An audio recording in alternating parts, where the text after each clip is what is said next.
Abed Ali girls school and college যতটুকু সম্ভব বন্যা কবলিত এলাকার মানুষের জন্য সহযোগিতার হাত বাড়িয়ে দিয়েছে।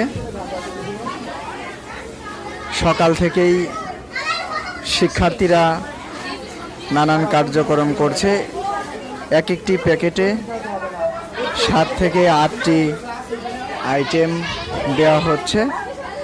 শিক্ষার্থীদের সহযোগিতা, শিক্ষকদের সহযোগিতা এবং বিদ্যালয়ের পরিচালনা পর্ষদ বিভিন্নভাবে সহযোগিতা করে